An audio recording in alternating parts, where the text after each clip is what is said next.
Roscoe's Wetsuit podcast. I am with a special guest tonight. I have my buddy Evan Kalish on the show. How are you doing, Evan?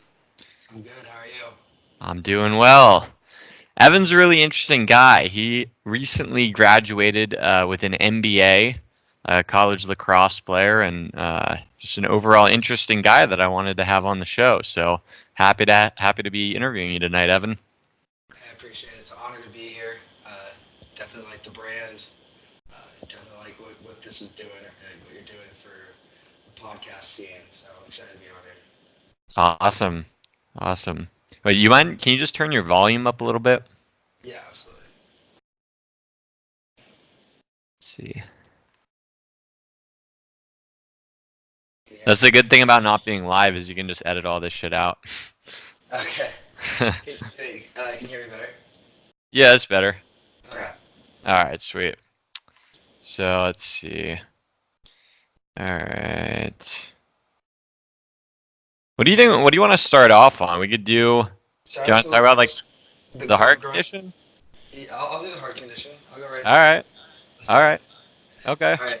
All right. So Evan had a very interesting, potentially life-threatening heart condition as a kid. Tell me a little what that was like. Okay. So I was born with it's like a congenital heart defect. So it's a fast enlarged heart rate. So it's an irregular heartbeat that I had too many, I guess. I don't know what the actual terminology is, but whatever fires my heart off, I had too many of them in my heart.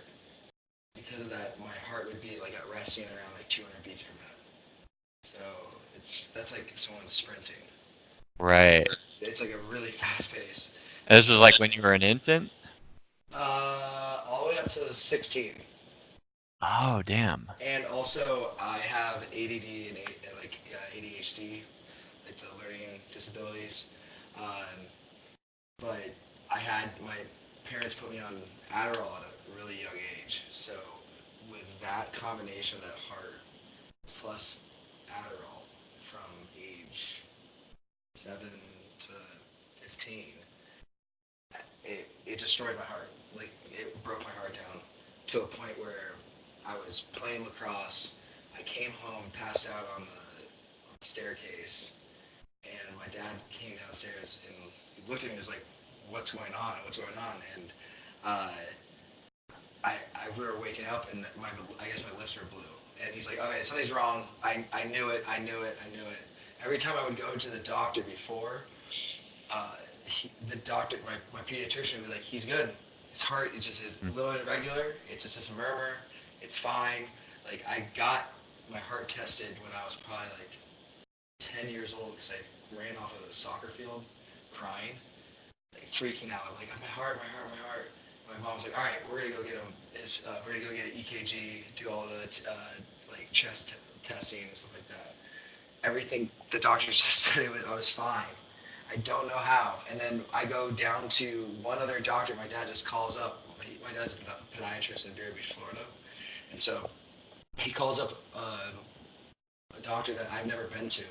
I go in right away. He just walks in. He's just like, he needs to go get surgery now. Like I just immediately. yeah, immediately. I just got taken Damn. out. I just got taken out of school. Like I was a sophomore in high school, uh, trying to making my way on varsity lacrosse. All I cared about was playing lacrosse. I was super into it. I wanted to play college sports. That was my goal. I was ready to go. And the guy walked in and was just like, yeah.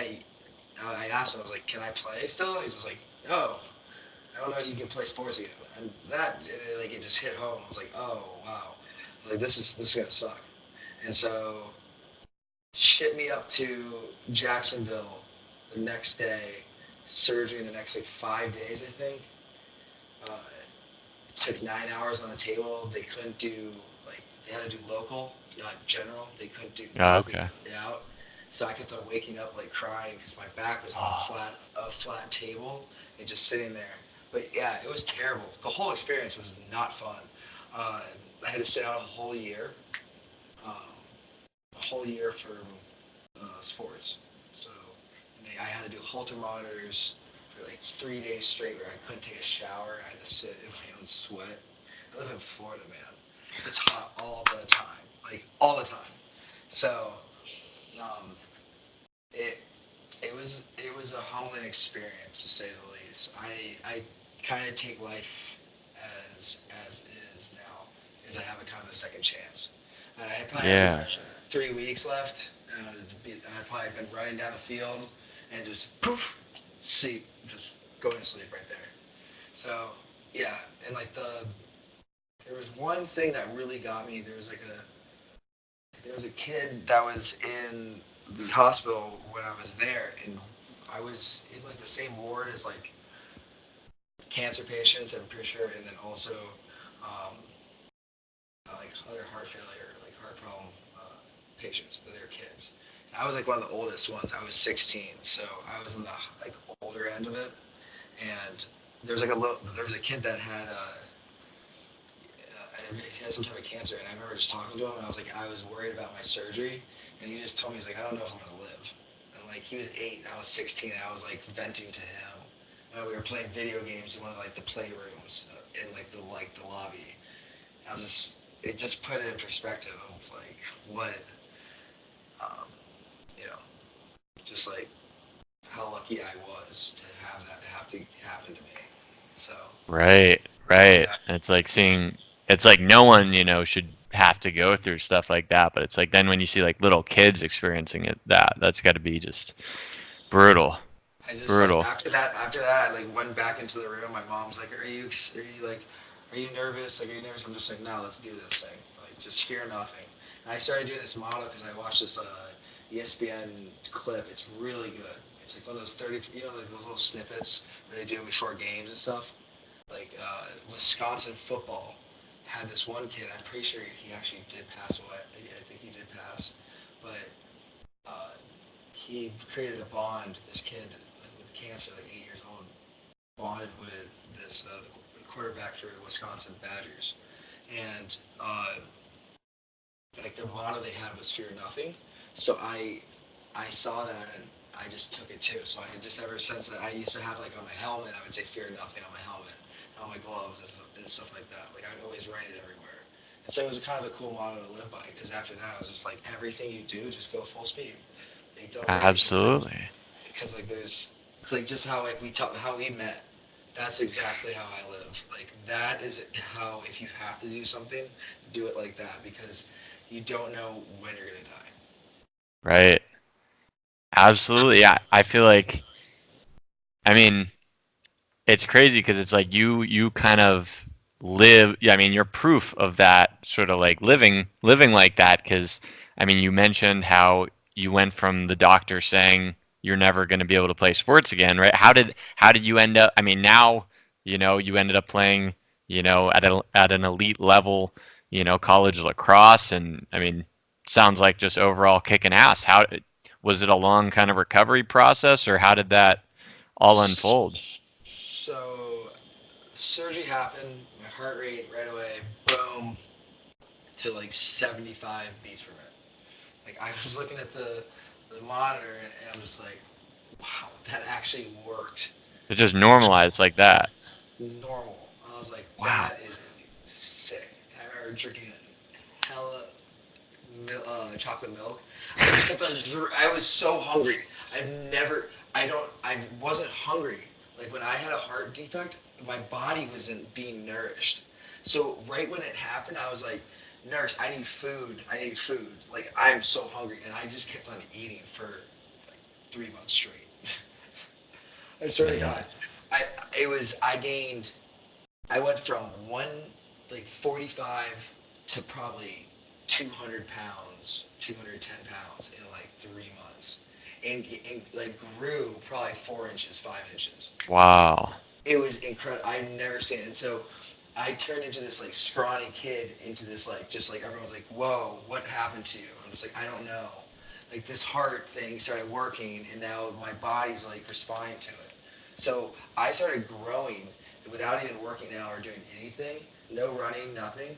And then right when I got the hey, you're good to go. Like they did stress tests, everything like that. They're like, hey, you're good. I went right to the gym.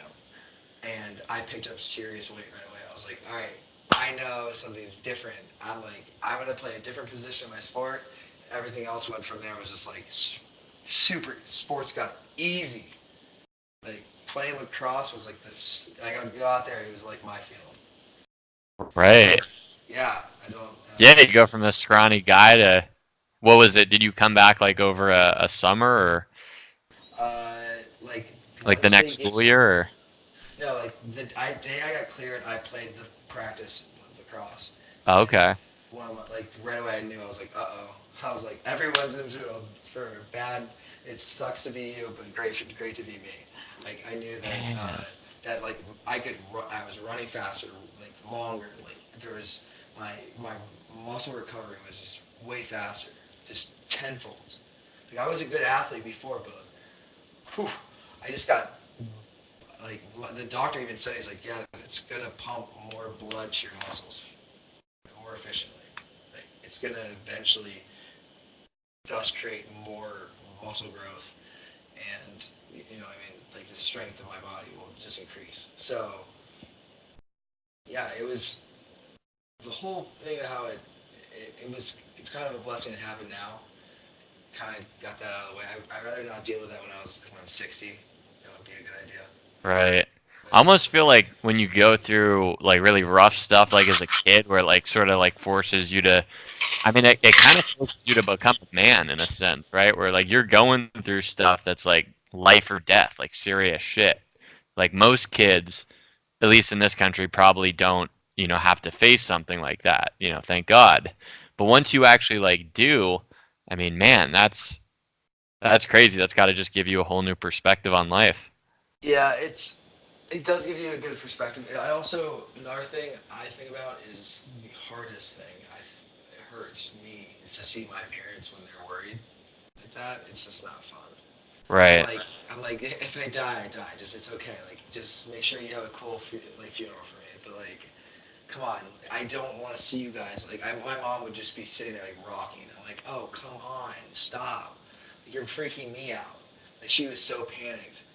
Like my sister got in an accident when she was younger. That that crippled my parents. Oh my god, I never seen my parents. It just that is the worst. The worst thing I just didn't like seeing my parents upset ever like that. For anyone, any parent that has their kid get hurt is. Um, I don't know how I could. I don't know how I would feel. I'd lose my mind.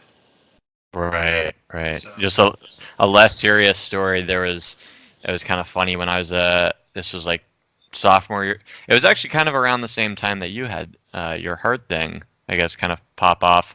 This was like my sophomore year of high school where I was just getting like horrible like cramps, like shin splints and stuff.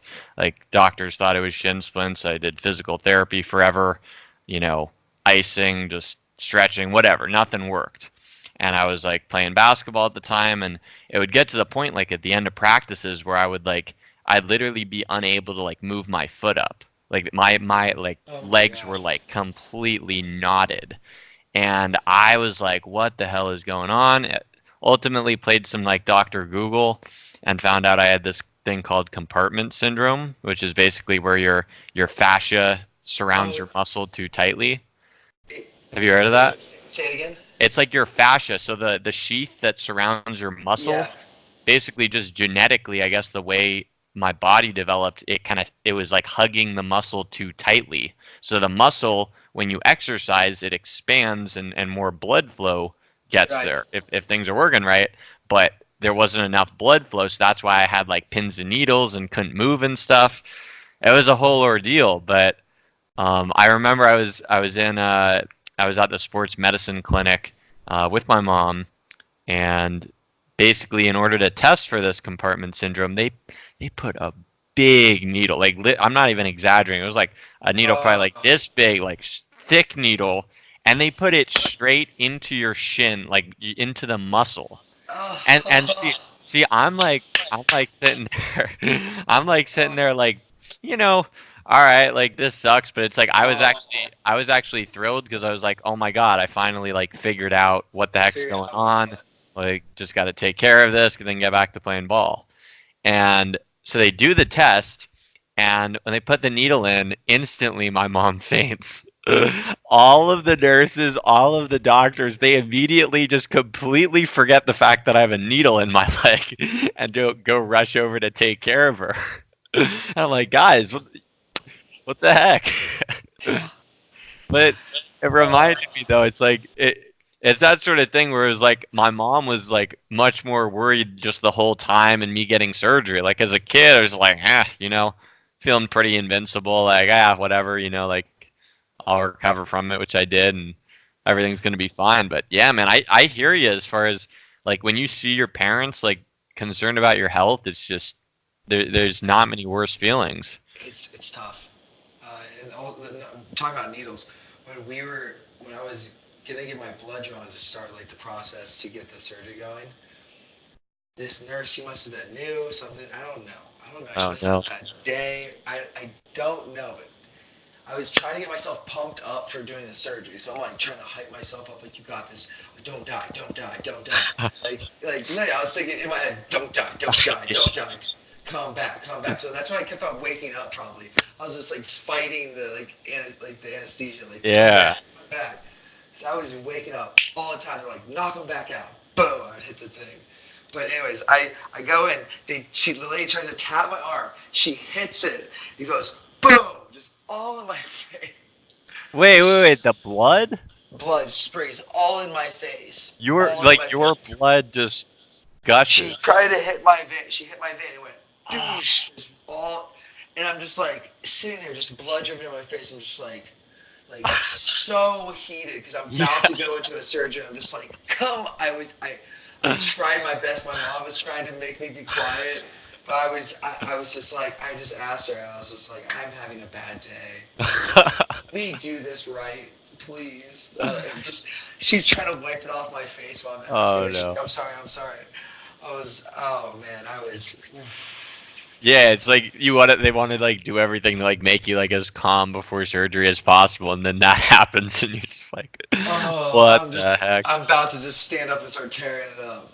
Oh my gosh, man. All right. So that was like what? I mean, when you were actually like just going through that, that was like a year or something that you were like from the time where things kind of went really south and The having the surgery? surgery and then kind of getting back to like feeling better than ever. Oh, so from surgery to cleared a year. Yeah, a year. Okay. Heart surgery done. Okay. Man, so then after that, just pedal to the metal, huh? Did you feel kind of like, I think you mentioned a little earlier, like, did you feel kind of like you had a chip on your shoulder, like you got this second chance, like you could have died? I missed a whole year of lacrosse. So I knew I had to repeat and go to a prep school. So I did an extra year. So I did 2 junior years and then a senior year. So I did 1 year in Florida for my junior year, and then my next junior year was in Maine. I went to a boarding school. So I played 2 years in New England, and that's what got me like recruited. That's like what got my name out there. Hmm. Interesting. Yeah. Okay, and then just tearing it up in college. So that's crazy. I mean, that's like a true like medical miracle right there. How you were able to, you Yeah. know. Honestly, it was kind of ironic. The guy that did the surgery on me was an ex-college athlete. So Oh yeah? yeah, he went to Princeton, played football. Huh. That's I Yeah. feel like yeah, Dude you was you huge. want to have a guy like that. He was like 6'5", like probably 250-pound dude. I was like, Huh. you're gonna do the surgery? I was like, I thought you need like a little hands, like Yeah, right. Get in all. yeah, Yeah. getting like they didn't go through my chest. They went through my leg vein. Like they did an ablation all the way up through my vein, all the way up to my heart. That's insane to think about that. Like the amount of like precision that they It's how like like so many things could have gone wrong. Like oh yeah, they had something in my body that was yeah, just like working in there. Like what? How did you get in my heart? How did they get inside of there? That's insane to think about. insane, right? That happened to me. It's insane. Does it feel like it's like a whole nother like that was like a whole past life or something? Like, does it feel kind of surreal looking back on it? Yeah. Like so, like Yeah. I know, like, like times where I used to be short of breath. I couldn't catch like a single breath. I always would be almost panicking, which kind of like it wasn't fun. I like this. I like the new Evan. It's faster, Nice. more efficient. I don't get tired ever anymore. I don't even Nice. like I rarely need coffee, which is scary. Nice. So Nice. this heart works really well. Awesome. I just Well, got listen, nicotine. from creatine, really? No, nicotine. Oh, nicotine. Ah, okay, okay. No jewel. Yeah. Gotcha. Well, listen, I want to transition. You told me that you went to Israel, or you moved to Israel. What was that all about? So once again, lacrosse. Um, Okay. uh, Lacrosse opens a lot of doors, and one of the doors that opened was I have heritage in Judaism. I'm my mom's side is a little bit Jewish, and my dad's side is full. So when I was young, I would always go to temple. So when I heard there was a lacrosse team in Israel, I was like, why not? And I knew I had to do birthright as well. Birthright's worth it. If anyone's out there wanting to do something that if you are Jewish, you should go. Oh, Everyone you gets like got to. one free trip, 10 Oh, yeah. days, best time of your life, and nothing better than seeing the motherland and just being around really one of the greatest countries I've ever been in.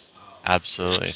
A lot of people say a lot of bad things about the place. You should go there. You should see it. There's Muslims, there's Christians, and there's Jews, and they walk all together.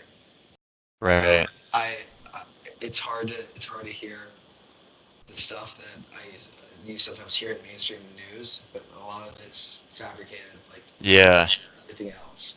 I mean, Well, it's crazy because like I went to Israel a few years ago on birthright, my freshman year, winter break of my freshman year of college, and yeah, I mean, I didn't really know what to expect. I mean, I guess I believed some of the media reports, like thinking it was going to be like, violent and scary and whatever, but it's like people honestly like just walking around, and I would hear this especially from like girls on the trip. They're like, I feel like way more comfortable like walking around here than I do like in the States, like at night and stuff. Like it's actually a safe country for the most part. It's just yeah, the news picks up on certain things, and not to discredit the horrible terrorist attacks that happen there, but uh, it's kind of a small population.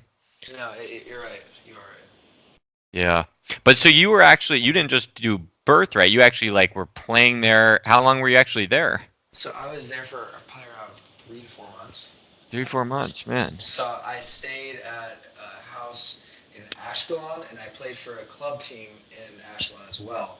Uh, we we also we would travel around the country, and we would play just individual teams. So there'd be one in Tel Aviv, Haifa, Netanya, and then I think there's one more. I forgot where it was at, but it was pretty much a league, and it was really fun. We'd all have a really good time. We'd teach kids in the daytime, show them what lacrosse is all about. We'd have clinics. We'd go to schools. I'd show the kids at like the PE, lacrosse. So it was a really good time, and really good to like learning skills of how to talk to people, especially in a country that my Hebrew is terrible. So it was hard for me to communicate, but I still got by with hand gestures in different ways. So learning that, and that helped me build a skill as well, and it was a really cool experience. I really missed that place, and it'd be definitely a place to go back later, but Absolutely. not right now. They wanted me to move back there, but Yeah. wasn't the move at the time. I had to go get my master's instead. So Sure, sure. Yeah, speaking of that, I'm curious, like, so what did you always kind of have that in mind, like that you wanted to get your MBA, or was that something that just kind of came about? I just know. I just in the past I've heard, and I've from most of my like professors that I've talked to, He said that they encourage higher education, try to get a graduate degree, any type of way to kind of stand out past the crowd. And so that's what my idea was: get a 1 year MBA. You I did did it in that 1 year? 1 year in 10 months. Wow. I, Were you like taking a million classes or? yeah, I was just playing lacrosse, and that was it. Oh my gosh. I just sat around all day long besides practice. So I was like, what else should I do? I'll just do 4 classes a semester. There you Just try go. to get out. So like I did 2 years worth in like 10 months. It was good. It was stimulating. It was something else to do. I was gonna sit around and just sleep, so Yeah. it kept me going. Yeah. But You know, but yeah, go ahead. no, I was just gonna say, I mean, at this time in my life, I just graduated from undergrad, 2018, and definitely like people around me, in my classes, like because I studied psychology and biology, so the people in my biology classes, they're often, a lot of them were on the med school kind of track, so they're like, basically still in school, still gonna be in school and doing residency, like, and I knew like just even early on in college, I was like, you know what, when I'm finished college, like I'm gonna take a break. I need to see the world, like see some Right. new stuff, experience some new things, like before I like jump into another degree program. But now it's like I'm definitely considering it, but it's an interesting thing. I had a buddy on the podcast. I think it was like episode 3. I had my buddy Michael Tobin, and we used to write for the University of Oregon school newspaper together. And he's now interning at the Wall Street Journal. And he Wow. basically he basically wrote a piece. He spent like the whole summer working with a few other guys there, working on a piece that was it was basically exposing these companies that claim to be able to get you out of student debt. So a lot of like fraudulent companies that are like, oh yeah, like we'll take care of all your debt. So like a lot of them were just outright scams. And then some of them just offered services that the government could already provide. They weren't Right. actually doing anything extra. But it really got a good dialogue going because we were just like talking about it. It's like crazy with the escalating costs, especially of like higher education. It's like was that a tough decision for you, like kind of weighing the cost? Well, because you're a business guy, so you weigh all the cost benefit analysis, right? Like as far as is it worth doling out all this money, to potentially make a lot more money in the future? Like how did you weigh that sort of decision? So I have to backtrack a little bit. It would be my senior year of my undergrad. I decided I did not want to play college lacrosse anymore. So I was like, I'm done. I do not want to play here. I don't want to play for the coach. I don't believe in his ideology or his mission. So I knew that I was willing to take a starting position, and step down from it. So I did. I quit. I contacted Lynn because I knew they had this master's course that I liked, and I liked how it had. I'm interested in sports agency. I've really been I've really been into it for a couple of years now. To be honest, with you, what got me started was the TV show Ballers. So The I TV first show what? Ballers. Oh, I'm not sure if I've seen that. It's with like the agents. It's like the sport agent.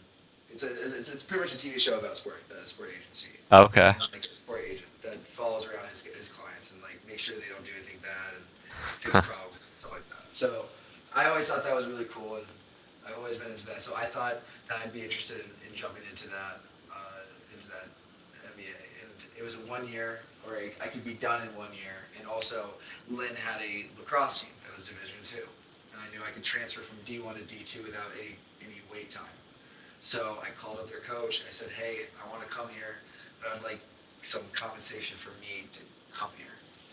And they made sure that everything was fine. So uh, it was a blessing that I had that, and it's a blessing that my hard work gave me the ability to get some of the most of it paid for. So Nice. yeah, so it was a good thing. Like and I could have I could pay the rest. So it really for me for my circumstance, it mine's not like realistic compared to anyone else. because of the being the Do you athlete. do you think it would have been like, would you have still considered it? I'm sure it would have been a tougher decision if you were going to have to finance it all yourself, but Myself right now, no, no like way. you wouldn't want to take on that kind of debt. It it did get me. It got me. It got me my job, but my. I, I would hold out. I would just get my undergrad degree, if that. I mean, there's at this point, networking is one of the most like, just just take me to a large city. I don't even need to tell them my degree. Let me talk to you for 15 minutes. I'll prove to you that my brain activity is able to have a communication with someone good enough to sell something or to show some worth in a company. That's honestly, you don't need a degree to get a good job. Right. You just need networking and have some perseverance to show yourself as like an actual beneficial person for that company.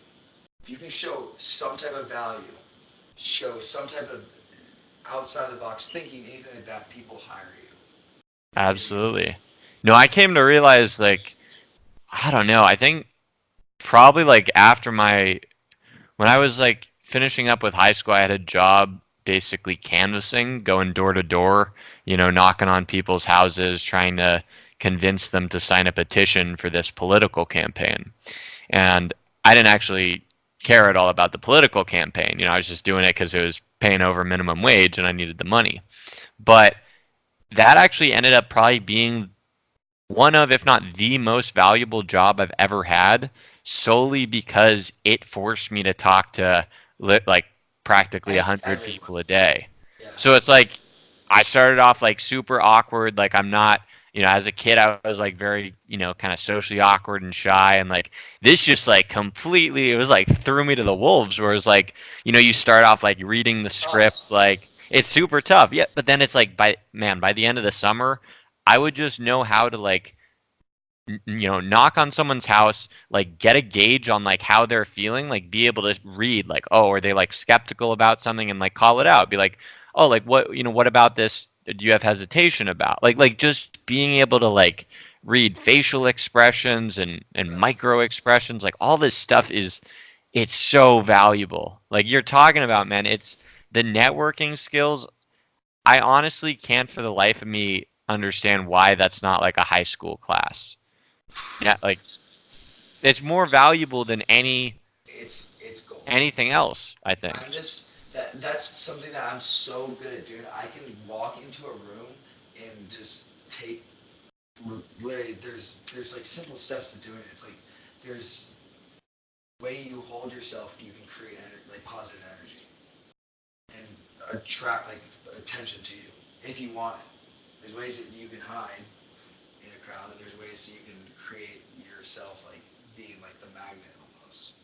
Can you like what's It, the magic there? I, What do you I guess like for me it's like just be like own the doorway, like wherever you're walking into, just like when you walk into it, act like you own it. Don't act like you're like you kind of walk in half like slow, like just walk in full speed, walk in, head up, and I guess just it's just being yourself out loud is like the most important thing for me. It's I like to talk to people, so when I walk in, I just start talking to people. I'll say something when I walk by someone. I go, "Hey, nice shirt," like just you know what I mean, just small talk, just start going. Yeah, How we started talking to you, we're just like hey, this guy wants to come out with us. Let's take him out.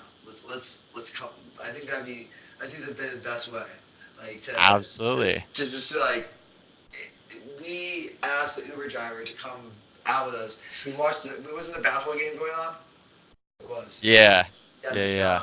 The the Trailblazers. My Trailblazers. guys, yeah, they won in like triple overtime that night. Yep, that game was insane. And I remember every bar we were going to, you were watching the game, and we were just running up to you, laughing, like shaking you, and then we would go run around and start talking to people, then meet back up with you.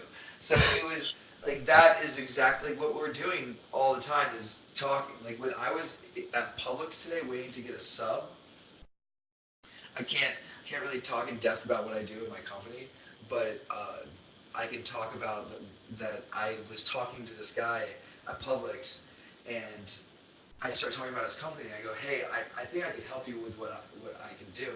And the way that we started talking our conversation, I said that I go, hey, I like those flip flops. And he's like, I like that jacket. You play lacrosse, and right, go again. Haha, it's always about lacrosse. And so then I talked about a little bit of lacrosse, and then he goes, so what do you do now? And I went in a little bit to what I did. He goes, oh, you can do that for me? I go, yeah, I can do it. He goes, you got a card? I go, I'll set up a time that we can have a call. He goes, he hands it to me. I go, it's a pleasure. And when he left again, I go, hey, Joseph, enjoy your day. He turns and looks at me and goes, I appreciate you. And he walks out. That's another. I know exactly what I'm like doing right there. Right. That's another super key thing is like saying when you say people's names, like when you remember their name and say it, there's something about it where it's like something clicks. They're like, oh my God, like this person actually like cares a bit about me. I'm giving you like, it's like is it dopamine that releases in your brain? Yeah. It's like almost like when I say Toby, now hey Toby, listen to me. Like you automatically are like, wait, what do you have to say? Yeah. It's like in psychology we talk about like the cocktail party effect where we're so good at like tuning everything out. Like I could be having a conversation with one person, there could be all this commotion going on in the room, but the minute someone across the room says Toby, I instantly turn and look. Like that's how everyone responds because we're so like key to our own name. It's absolutely, you're right. It's like that. Yeah, it triggers that reward response. It's the art of persuasion is an absolute thing too as well. Like in psychology, is the same way. I mean, my job, I can't once again go in depth about what we're doing because we have we're doing something internally right now that we can't release. So, but in sales itself, I work in that field. I work in software, but for selling something, you have to be able to show worth of why you don't have something that you need that we have that can help your company be better. But there's a way to persuade that, and the way of the art of persuasion is something in psychology that is just hand in hand. Interesting. Just even like face-to-face interaction, I can see how your body type, I can tell what you like, who you are. It's like kind of like animal instincts almost, where you can size someone up. And the same way in sports too as well. I size people up the same way an animal sizes another animal up before they fight. And what's interesting, it's like it's so much of communication. What we know is nonverbal. Like there's a tiny sliver of it being what we actually say to one another, but it's how I'm saying it. So I always use like the example, like because I teach these neuropsych education classes at work, and I talk about this sort of stuff. I'm like, if I was to like say like, oh fuck off, or if I was like, fuck off.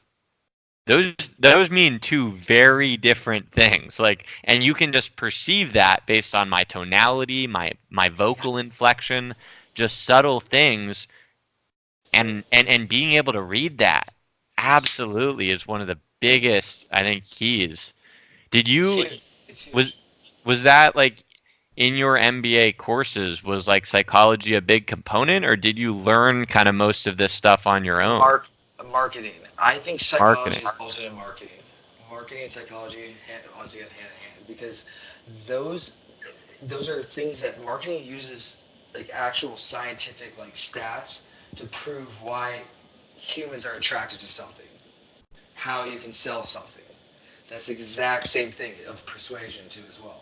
So how can I show you that this is something you need in your life? It's the same thing of like showing red on a billboard. Red attracts your eyes more than black or yellow. Red is a sign. For some reason, your eyes grab it. So those things are all the art of persuasion, and also hand in hand with psychology. Yeah. It's cool that you do that type of stuff. I think I had classes in undergrad that I thought was really interesting. Yeah. I mean, what really interests me, I mean, there is so much connection. Like there even is a whole field now. I don't know if you've heard of neuromarketing.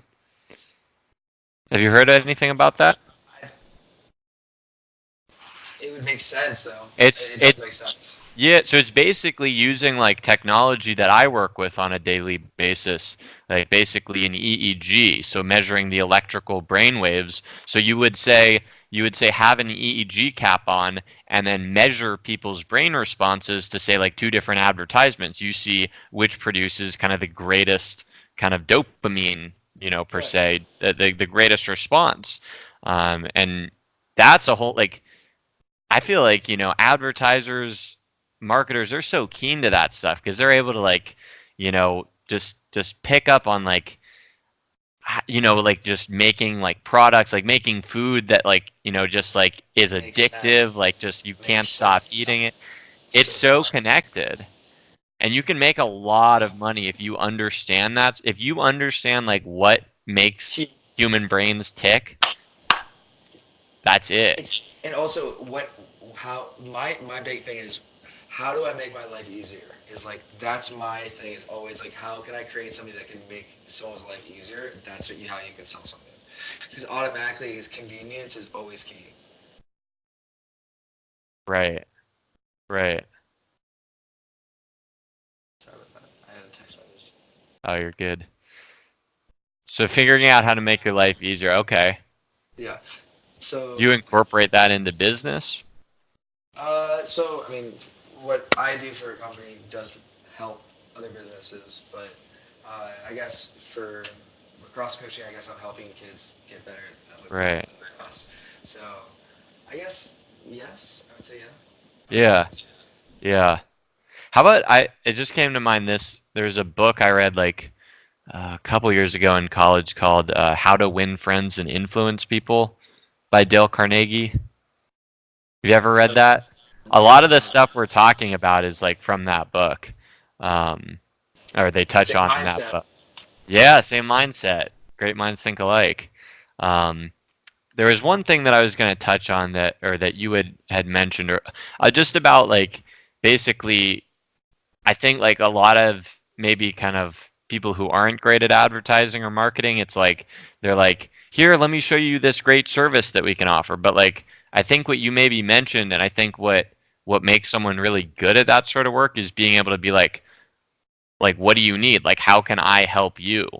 Like, That's all what it's right? all about. It's all about them. It's never about you. Yeah. Get rid of how you feel and how what you want to do. It's all about catering to them, and you'll get paid. Right. You Right. So find a figure niche. out You their find a niche. Yeah, you find a niche that really caters to someone to make their life better, and there's automatic dollars to right. come. In any industry, anything that you do. Right. Kind of like figure out their problem. What are they having trouble with in their business, and then you be the one to fill that need. Some type of software, management team. You can do anything like that. Sky's the limit on that. But it's really, if you find something, then you can make money off of it. But you have to find like a niche.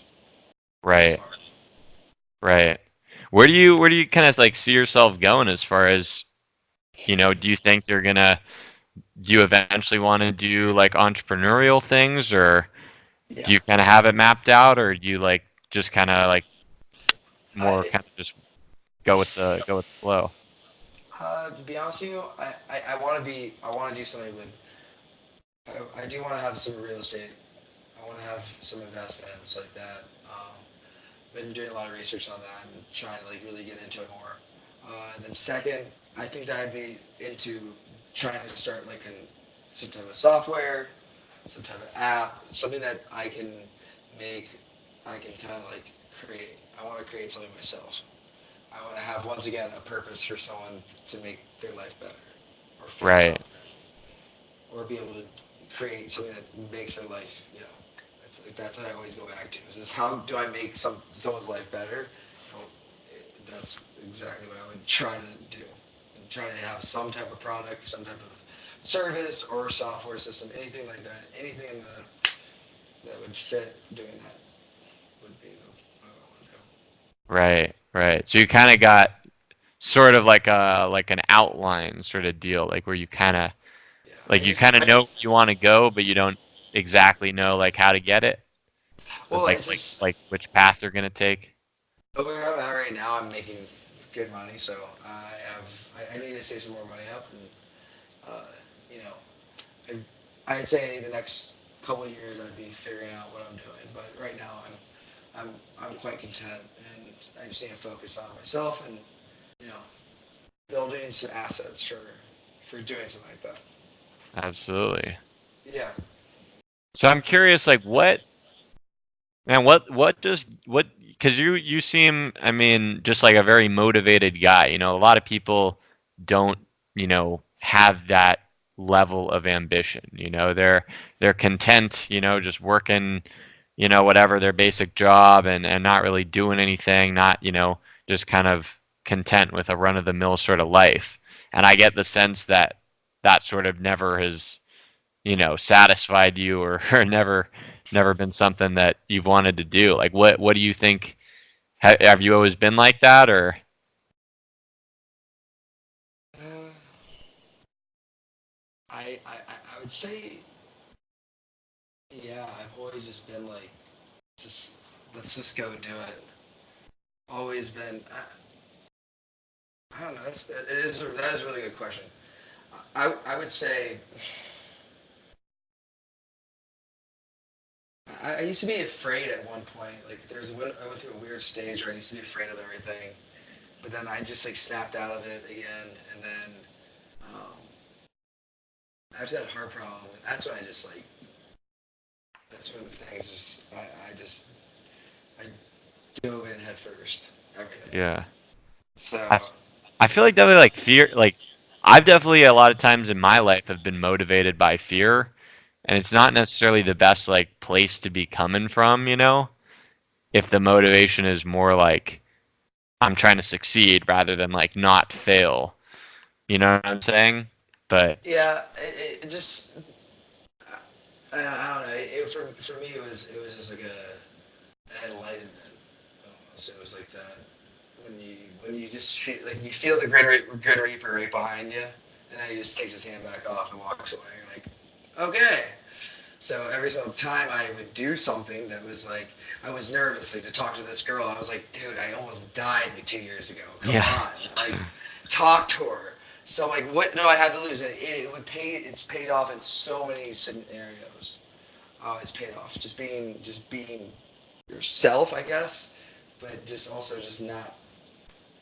Just like you only live once, you have to. If it's something that's not harming anyone, it, it's just something that's like non-violent or anything like that, just yeah, you should do it.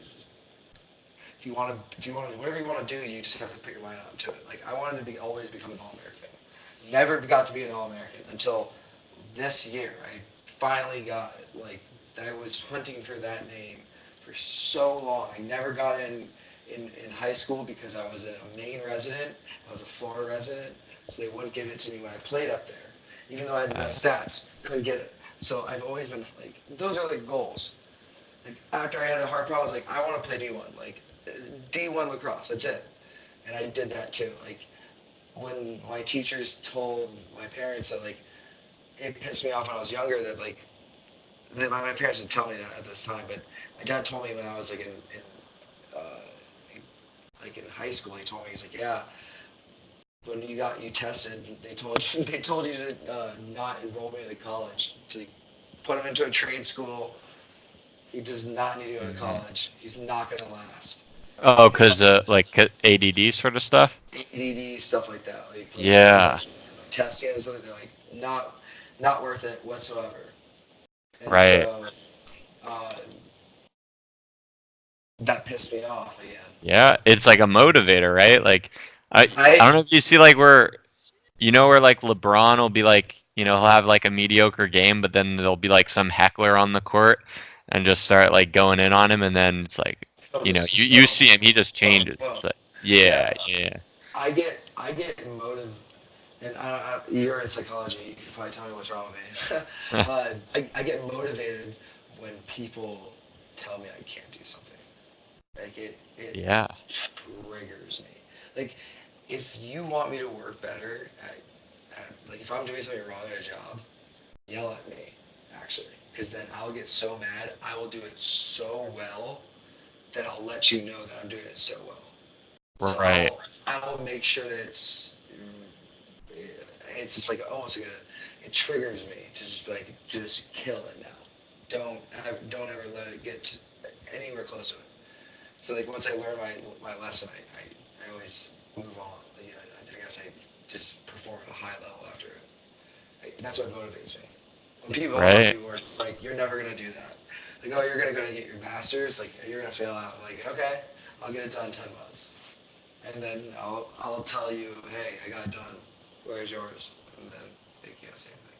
So Absolutely. Man, I feel like I'm wired the same way. It's like when I feel like I'm gonna do something, I'm gonna do it. And I just laugh if anyone is gonna tell me that I'm not gonna do it, because it's like I know I that love there's it. nothing that can I stop love me from it. doing whatever I set my mind on doing. Keep telling me stuff that I can't do. Like, just tell me right now. You're not gonna make $100 million. Tell me. I want you to tell me that because I want to be motivated to do it. Because that's what you say. I'm like yesterday. I was talking to Max. You remember Max, the guy that Yeah, lives yeah, with yeah. us. Of course, He yeah. lives with me. Okay. I'll bring him in. I'll bring him in later. But he, I was talking to him yesterday, and I was like, how many push-ups should I do? And he was like, 500. I was like, oh, all right, I'll do 500. Because I go, you don't think I can't do it? He goes, no, you can't do it. I go, all right, I'm gonna do it. So after he said that, it triggered me. I was like, all right, it's game on. Let's do this thing. So I did 500 push-ups, 500 air squats. I did that for my workout. And man, I am dying right now. By the way, just like sitting in the seat, my legs are hurting. So doing like that is like what motivates me. That's what motivates me. Is when people say I can't do something. I'm like, how dare you tell me that? Right. I am the master of my career. Like I am the one. I'm the captain. Like I can do whatever I want, whatever I want. Right. So It's if you so want to tell me, interesting. Yeah. No, it's so interesting though, like how different people respond to criticism, right? Because it's like probably a certain type of person would hear that, maybe from a coach, maybe from a parent, and then yep, they're just like they're like, oh, like I guess I'm gonna just settle, and I'm not gonna be able to, when you actually like take someone at face value, and you're like, oh well, this person is an authority figure, they're you know an adult, back when we were kids or whatever. It's like, and I used to be like that. Like I used to have that mentality, like probably like up until like you know being an upperclassman in high school, where it's like, you're kind of like just like looking up to people, and like you're not really like comfortable with yourself enough or something. I don't know what it is, but man, when you get to a point where you're just like doing things because you want to do them, and yeah. not like, oh, Don't what do you care. think of Don't this? Yeah, don't care don't what like people think. don't care about that. Yeah, don't care. Yeah, exactly, exactly. Because it's like I if just you do something because you want to do it, people are gonna respect that. So therefore, if like not caring about people think, honestly, I think gets people to like you. Like if you were to try, like like, I feel like it's the same way with it's like the dating, full with circle effect. friends. It's a Yeah. full circle effect. Everything we talked about, this whole Oh thing yeah. is just coming back to the same topic. Yeah, I mean, It's because it's incorporated in every aspect of like any career, any domain. I mean, just people skills, motivation, psychology. It's just some of the most important things that apply to, what all seriously, sorts of different stuff. yeah. Well, I wanted to ask you, switch gears a little. Like, I wanted to ask you, just growing up in Florida, man. That's like coming. When I came here in March, it was like, man, this place is like wild. Like, you guys do it differently here. It's Yeah, not just the water. it's it's interesting to say the least. You grew Um, up. What was the area where you grew up like? You said Vero Beach, Vero. Vero Beach, Florida. So small town. There's water. There's an ocean. I lived on a barrier island, so I lived right on A1A, and I lived Nice. in this weird upside down house with the kitchen upstairs and circle triangle windows. I had a really good, cool childhood. Like my childhood was very safe, and I'll be honest with you, I never had to be hungry, anything like that. Every food was always provided. Like my dad took care of us. My mom worked in my dad's office. Um, Everything was great. Uh, Honestly, like I wouldn't have done it differently Yeah. because man, I loved where I lived. I love where I lived. I mean, I say it all the time. I live where you vacation. I say it to people all Yeah. the time.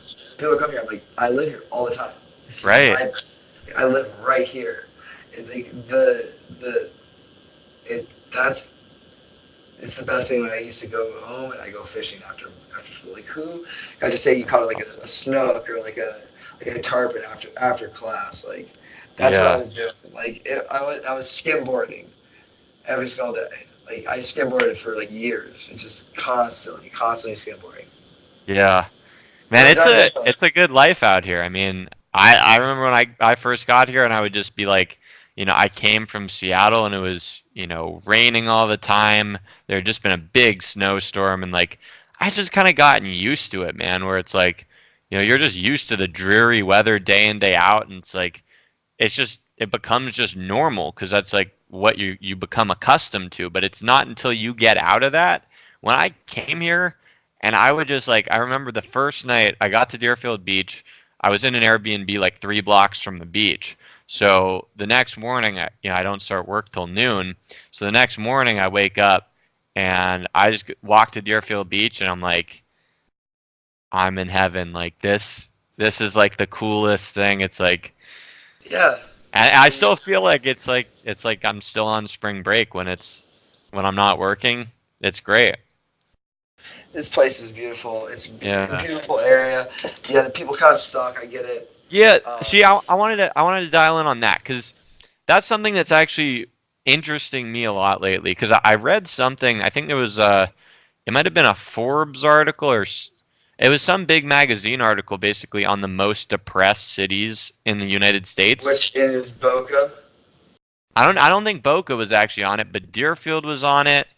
I think Deerfield. Okeechobee. There were a lot of other like Florida cities on because it was so weird because it would be showing some like rundown city in Ohio and Michigan, and then it would be like Miami Gardens. And I was Well, like yeah, dude, Miami I've Gardens never. is a sketchy. I used Is to it? work for the Dolphins. It was so sketchy to drive down there. I felt so bad for that Really? area. I felt so bad.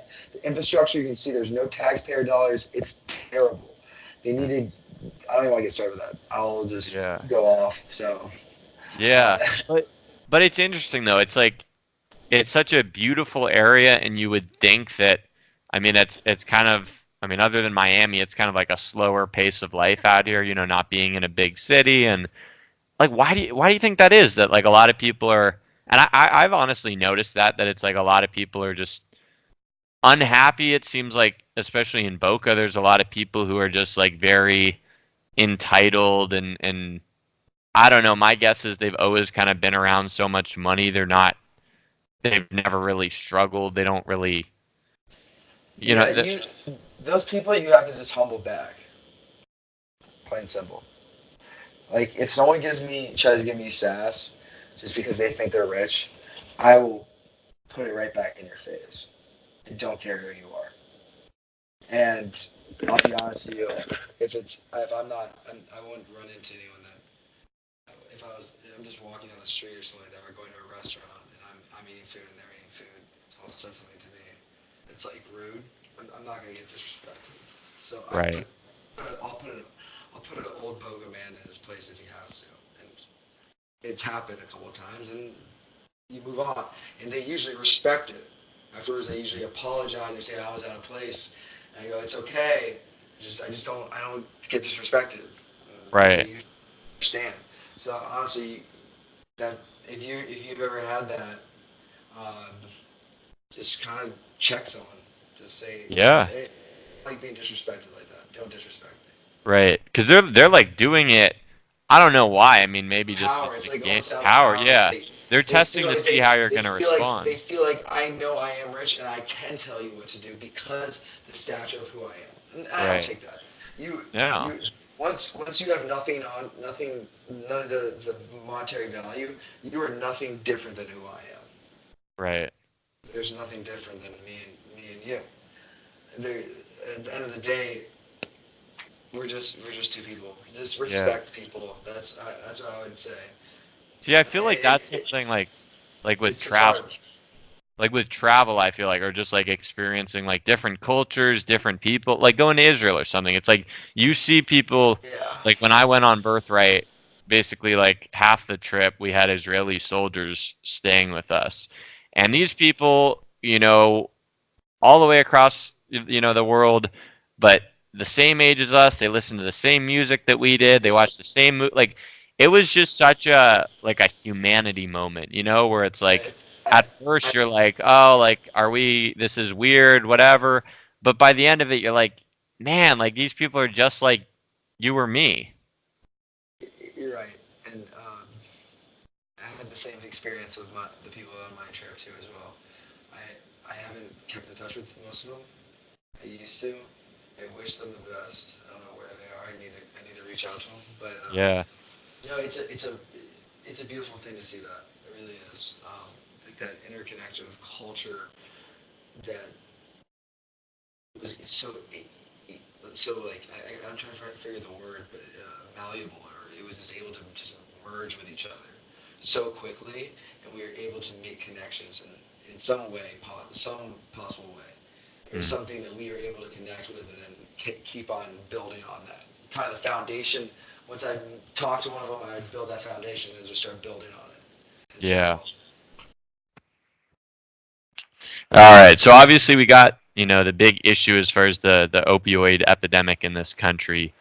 Tell me your thoughts as far as what kind of solutions or even causes, what do we got going on here? It's plain and simple, really. You got to hold the people that started this accountable. It's not Mexican cartels. It's it's the big pharmacy in America. That's who started this epidemic, and um, those people need to be held accountable for it. Honestly, I think that jail time should be a severe and swift thing through all those big pharmaceutical companies.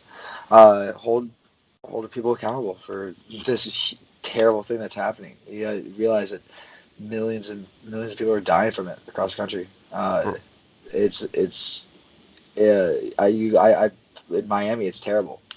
Yeah, I Uh, mean, I think that's the reason. I guess there's a lot of addiction centers in Florida, right? Is because like Florida, this was before I moved here, but it got a lot of attention just nationally as being kind of this pill mill state, where there are all yeah, these doctors that got caught just like passing out huge prescriptions, right? yep, yep. It happens. No, and it's a thing. It's it, the way to. There's a couple steps. We have to stop treating opioids as or like taking drugs as a crime. Yes, it's illegal to do, but it's not like a physical violent crime. It's only hurting yourself, which is not good either. But in the grand scheme of it, it shouldn't be something that you go to jail for. That doesn't Right, solve anything. You're not getting anything right. done with that. We're sending people into jail just to come right back out to do the exact same Right. thing. They're not I getting don't like even, yeah, rehabilitation. I Like don't want to that's even get not. involved in that conversation because Oh yeah, that'll it's a go down whole another nother rabbit hole. podcast. Rabbit Yeah, hole. yeah, Whenever you want another one, let me know. yeah. Like the one thing that was just it's it's if we don't start using other methods on how to treat these people, it's just going to be create this vicious cycle of failure again and again until people just die, which they are. And I lived in Louisville, Kentucky, where my undergrad was. People would just do heroin right outside the hospital, the OD, so they Wow. could just go to the hospital because they're right there. Oh my That's just God. so terrible. People are just shooting up, passing out, getting taken to the hospital because they knew Right. that would be the best place to do it. That's crazy. It's Yeah, something, they talk about like marijuana being, a gateway drug or whatever. And but, legalize but like marijuana. literally the gateway for a lot of these people who end up getting hooked on heroin Our are pills, the pill. Like literally doctors. doctors are the getting ones. pushed. They're Yeah, getting and pushed. then you start taking it because you got your wisdom teeth taken out, and then you like the way it makes you feel, and then you're like, hey, refill my prescription. I'm still in pain or whatever. And if they oblige that, like if they keep doing that and end up, like where you're addicted, and then you find that, heroin's cheaper, like that's the gateway drug right there. Exactly. Exactly. You're not smoking weed and going to heroin. It Yeah, just doesn't make sense. And that's exactly. another thing. You look at the stats in Colorado. I don't know the actual numbers, but I know I read an article about how there is a direct correlation between opioids and marijuana use, and how the use of marijuana in Colorado, which is a legal state to smoke marijuana in, there's a lower amount of opioid usage in that state. How is that a thing? Like that has a direct correlation to it. And what's I crazy, they're not actually, I've different. Those states aren't different than any of the other ones. It's easy access to get it anywhere else. But right. what's the difference? The people can smoke weed. People know there's a healthier alternative. Yeah. Yeah.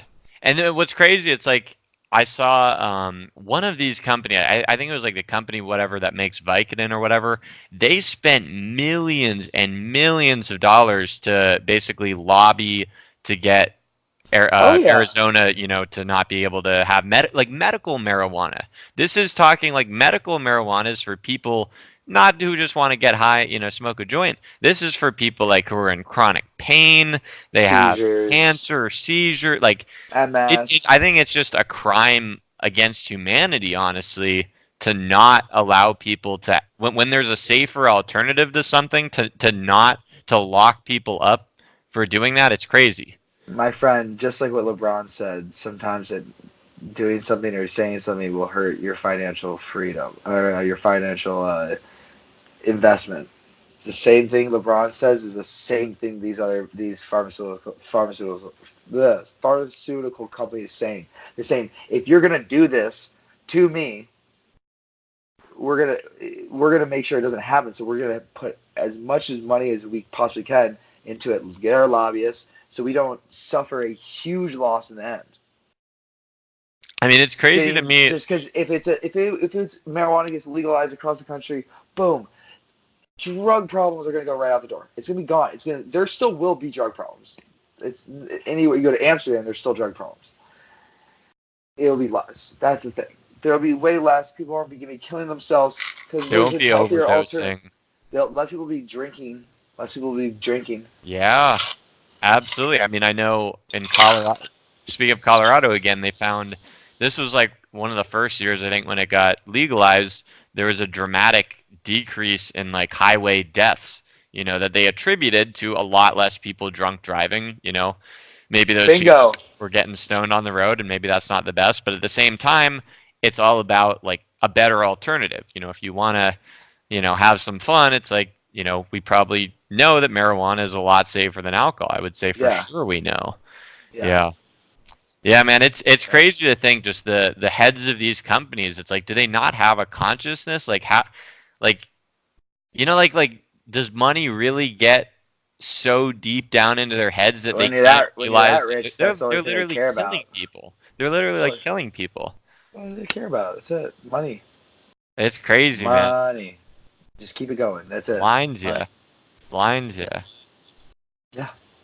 It's It's wild. it's uh it's it's the money is the devil. Like it's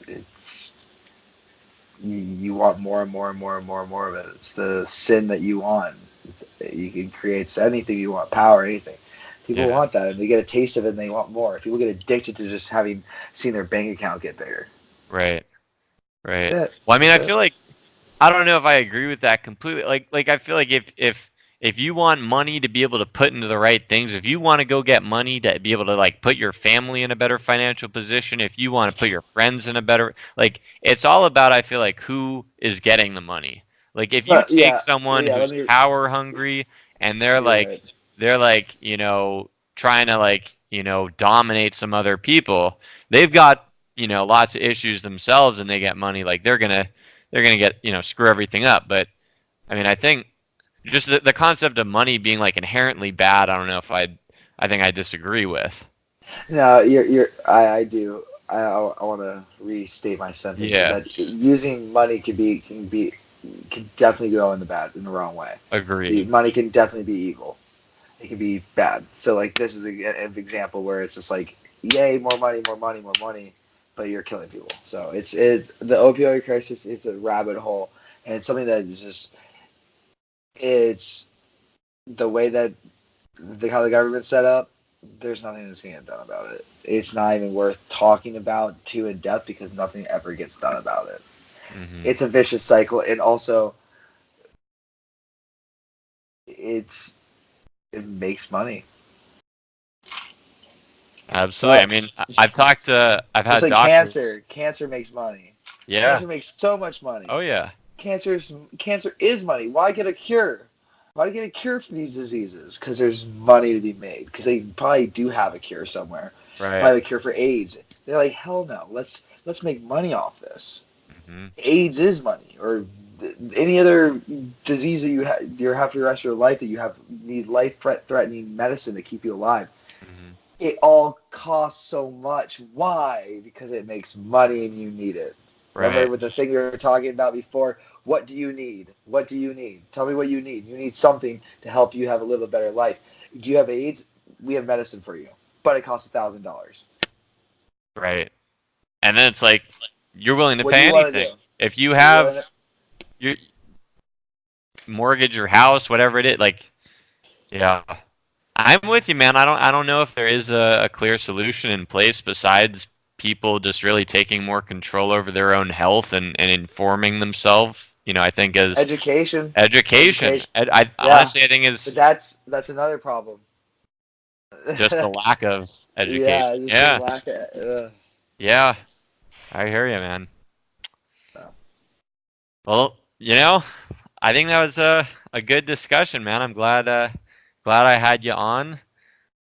Yeah, Um, invite me back. I'd gladly absolutely, come we'll back we'll on. definitely, dude. You'll definitely We need repeat to get a that. studio. Let's get a That's the thing, studio and dude. do this. Me, Let's you, and actually do Max, this. we could do because I've wanted to. I'm gonna do actually my first interview with like two other people. Like I'm gonna We be in the middle and we have a need to couple. be we need to get a couple desktops.